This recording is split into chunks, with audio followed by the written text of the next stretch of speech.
Your son or daughter with ADHD isn't lazy. They're probably just out of fuel. In this video, I'm going to show you why after-school downtime always drifts into wasted time and what you can do to fix that using 3 simple strategies. I'm Annie Adjan. I'm a certified ADHD coach. I work with teens, college students, and their parents to help them all understand ADHD, learn how to manage it really well, and ultimately tap into its many gifts. Some kids come home from school, get a snack, do their chores, start their homework all by themselves, and all before mom and dad get home from work.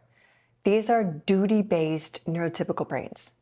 This will never be the case for your teen with ADHD because their brains are interest-based. They do very well in what they're interested in. And, well, that's all they're interested in. So step 1 in alleviating some of your frustration, mom and dad, is to manage your expectations. Neurotypical brains, those kids run on duty. I have to. ADHD kids run on interest. I want to. And don't really expect this to ever change much. A duty-based brain does what it's told to do most of the time. The ADHD brain not only does what it wants to do, but it also burns way more energy, forcing itself to do the many necessary non-preferred tasks throughout the course of every day, especially school days. Your ADHD teen is far more exhausted after 7 hours at school compared to their peers. So the important question is, how do we allow the teen ADHD brain to relax and recharge when they get home after school and still get them to contribute a little bit to the household, get their homework done, and get to bed on time? The answer lies in these 3 next strategies that we know really work based on solid research. First is choices. Interest-based ADHD brains think it's their idea if you simply give them choices. And if it's not their idea, it's a bad idea. So it's a very good idea for you to give your teen choices as often as you can for everything and anything. Get really good at this. Just make sure that all the options you extend them are parent approved and mutually beneficial. In other words, they can't make a bad choice. Would you like an apple or a pear in your lunch? Do you want to help outside with dad and the lawn? Or be in the kitchen prepping dinner with mom? Would you rather start math or English tonight? The dishwasher needs to be unloaded and loaded. Which do you choose? Now, if getting your teen to do their chores after school is difficult, you can try this approach. If you write down 5 daily chores your teen is supposed to do, well, those are your ideas, which means that they're very bad ideas. So to increase the likelihood of doing their chores, write down 10 possible options and tell your teen to just circle the 5 they prefer. Instantly, the 5 they've chosen become their idea, and the chances of them getting done go way up. So there you have the first key strategy, which I like to call soft choices. That brings us to the second key strategy, routine. Routine is queen for the ADHD teen. Because of time blindness, the ADHD brain naturally fritters away downtime. They just don't sense the passage of time. They don't think about managing themselves and their responsibilities over time, through time, in time. This is why externalizing time, making it visible to their eyes, is absolutely crucial. And you can do this with a simple notebook like Cal Newport's Time Blocker. So time blocking can be a game changer, especially for unstructured hours of the day like after school. You're gonna block out the hours from after school until bedtime and write down what's gonna happen in each 1 hour or 30-minute segment. And now time and its events are tangible, manageable, and cross-offable. Here's a word to the wise. Even a great strategy like time blocking isn't going to be successful unless it's collaborative. If you just tell your teen, here's one more great notebook, it'll help you plan your life and manage your time, you're going to lose them. Instead, you've got to involve them.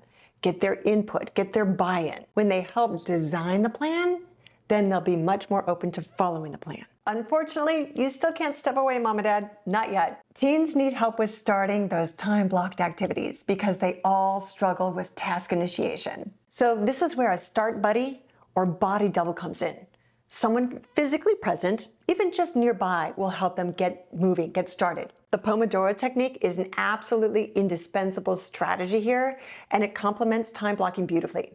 Timers really help to smooth over transitions, and they lower the barriers and resistance around starting those tasks that aren't very interesting for the ADHD brain. After just a few weeks of time blocking, you and your teen are going to modify and refine all the activities and the scheduled times together so that it feels just right. And with daily practice, this after-school routine will become more and more routine. Little by little, the chores and set homework times are going to happen with less friction, less procrastination, fewer reminders, and much more independence. And finally, the ADHD brain's secret weapon, gamification. Gamify everything. One powerful way to gamify after-school routines is to layer in a great strategy called if-then. If-then gamification helps the ADHD brain link effort with reward. So instead of a vague instruction like get chores done before your screen time, take a more strategic and playful approach by setting short game-like quests tied to a 25-minute Pomodoro. For example, if I finish vacuuming and loading the dishwasher during one Pomodoro, then I get to check my phone for 10 minutes. The key is that each if-then effort reward statement feels immediate, specific, and attainable, just like advancing levels in a game. Over time, your teen is going to start to internalize this tool so that when they sit down to do homework or do their chores, their thought process will sound like this. If I do this now, then I'll reward myself with that little win. Remember that 80% is A-okay. The ADHD brain gets tired really fast, and they need ample recovery time. Expect downtime and work with it instead of working against it. And go ahead and schedule and time block breaks as well. Your teen doesn't have to be productive every second of the day. They can't be. Everything is going to be less hard and more fun if it feels like a game. Gamification is so much more interesting to the ADHD brain, and you already know that the ADHD brain is interest-based. So to wrap it all up, when your teen comes home from school, don't expect a duty-based sequence of healthy snack, chores, homework, all finished.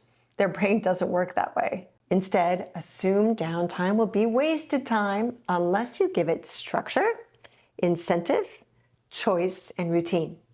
Start really small. Manage your expectations. Remember that choices are gold. Try that chore list where they pick their 5 from your 10. Build consistency by externalizing time and making a simple after-school routine that's written down. And finally, gamify the whole process with Pomodoro-style if-then incentives to increase motivation and make everything a little more interesting to your teen's beautiful brain. And remember to start small. Pick just one of these 3 strategies: giving after-school choices, collaboratively creating a routine, or try out that if-then gamification. If you found this helpful, share it with another ADHD parent who needs a little hope and could use some good strategies. Remember, 80% is A-okay, and you are already doing better than you think. I know that because you're here, and you've got me as your coach, and I'm always wishing you all A's in your every parenting endeavor.